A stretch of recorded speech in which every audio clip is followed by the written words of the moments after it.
एक समय की बात है। एक गांव में मोहन नाम का एक नौजवान रहता था।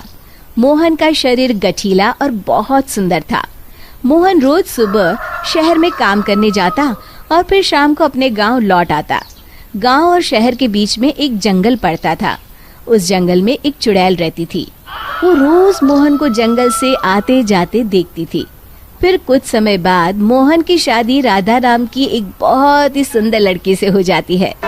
एक दिन मोहन अपनी पत्नी राधा से कहता है, राधा, मैंने तुमसे कितनी बार कहा है कि तुम मेरे लिए सुबह सुबह खाना बना दिया करो।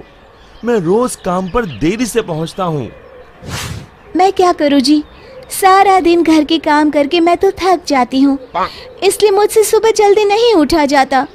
सुनो जी, मैं तो कहती हूँ क्यों ना हम अपने घर में एक नौकर रख लें। अरे भाग्यवान, अभी हमारी इतनी आमदनी नहीं है कि हम कोई नौकर रख सके। कल से मैं सुबह खाना खुद बना लिया करूँगा। खुश?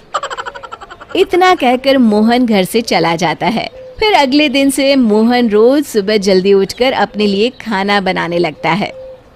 जब खाना बना ही रहा हूँ तो घर के सभी लोगों के लिए बना लेता हूँ। फिर मोहन रोज सुबह सबके लिए खाना बनाता और शहर में काम करने चला जाता। दूसरी तरफ राधा घर में सारा दिन आराम करती और घर के बाकी काम अपनी सास से करवाती। हे भगवान, ये बुढ़ापे में तू मुझसे किस जन्म का बदला ले रहा है, जो ऐसी बहू को मेरे पल्ले बांध दिया है। फिर कुछ दिनों बाद राधा मोहन से नई साड़ी और गहनों की जिद करती है।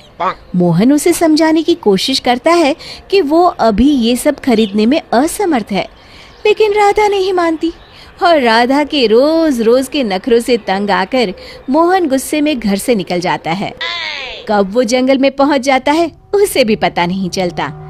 तभी एक चुड़ैल की नजर मोहन पर पड़ती है। अरे, मैं तो घर से बहुत दूर आ गया हूँ। ओहो, रात भी बहुत हो गई। घर में सब परेशान हो रहे होंगे। फिर मोहन वापस अपने घर की ओर चल पड़ता है। चुड़ैल भी मोहन का पीछा करते करते उसके घर तक पहुंच जाती है। फिर मोहन अपने घर पहुंचकर दरवाजा खटखटाता है। तभी उसकी राधा दरवाजा खोलती है। उसके चेहरे की मुस्कान देख मोहन को थोड़ी हैरानी होती है। फिर राधा कहती है, मुझे माफ कर दीजिए जी, मुझसे गलती हो गई। मैं भूल गई थी कि औरत का असली गहना उसका पति होता है। आगे से मैं आपको कभी नाराज नहीं करूंगी। राधा को अपनी गलती का एहसास हो गया है। ये देखकर मोहन उसे माफ कर देता है। फिर अगले दिन से राधा रोज सवेरे उठकर मोहन के लिए खाना पकाती, घर के सारे काम करती, साथ ही साथ अपनी सास ससुर की खूब सेवा करती। अपनी पत्नी में आए इस परिवर्तन को देख मोहन की खुशी का ठिकाना नहीं रहता। एक दिन राधा की सास राधा से कहती है, बहू, आज मैंने घर में हवन रखा है। बाबा जी किसी भी वक्त आते होंगे तो सब तैयारी करके रख दे। जी माँ जी। फिर थोड़ी देर बाद बाबा जी अपने चेले के साथ उनके घर पर आते हैं। अलख निरंजन। आइए आइए बाबा जी, मैं आपका ही इंतजार कर रही थी। फिर बाबा जी हवन की तैयारी शुरू करते हैं और मोहन और राधा को हवन में बैठने के लिए कहते हैं। मोहन तो वहां आकर बैठ जाता है, लेकिन राधा वहां आने से मना कर देती है। तब मोहन राधा से कहता है, अरे भाग्यवान, अचानक तुम्हें क्या हो गया? तभी बाबा जी को राधा पर कुछ संदेह होता है। अलख निरंजन, माँ जी, तुम्हारे बहू के हाव भाव देखकर मैं पहले ही समझ गया था कि इसके अंदर किसी चुड़ैल का वास है। बाबा जी क्रोधित होकर कहते हैं, सच सच बता, कौन है तू, वरना अभी तुझे जलाकर भस्म कर दूंगा। फिर बाबा जी जोर जोर से मंत्र पढ़ना शुरू कर देते हैं। ओम चामुंडाय विच्चाय नमः, ओम चामुंडाय विच्चाय नमः। तभी अचानक राधा की आवाज बदल जाती है और वो बाबा जी को हाथ जोड़कर कहती है, नहीं नहीं, मुझे छोड़ दीजिए। मैं एक चुड़ैल हूँ। मैं रोज मोहन को जंगल से गुजरते हुए देखती थी। मैं मोहन की सुंदरता पर मोहित हो गई थी।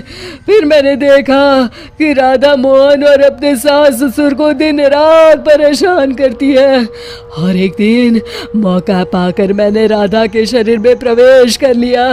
मुझे कुछ मत करना, मैं अभी ये घर छोड़कर चली जाती हूँ। फिर हवा का एक तेज झोंका उस घर से बाहर चला जाता है और राधा बेहोश होकर नीचे गिर जाती है। कुछ समय बाद राधा को होश आता है। सारी असलियत जानने के बाद राधा को अपनी गलती का एहसास हो जाता है। आप लोग मुझे माफ कर दीजिए। मैं आज के बाद आप लोगों को कभी शिकायत का मौका नहीं दूंगी। शिक्षा: हमें हमेशा अपने परिवार वालों के साथ अच्छा बर्ताव करना चाहिए और अपना हर फर्ज निभाना चाहिए। दोस्तों, हमें उम्मीद है कि आपको हमारी ये कहानी पसंद आई होगी। कृपया हमारे चैनल को सब्सक्राइब करें और सभी अपडेट्स के लिए बेल आइकन जरूर दबाएं। और हाँ, वीडियो लाइक और शेयर करना मत भूलिएगा। Bye bye.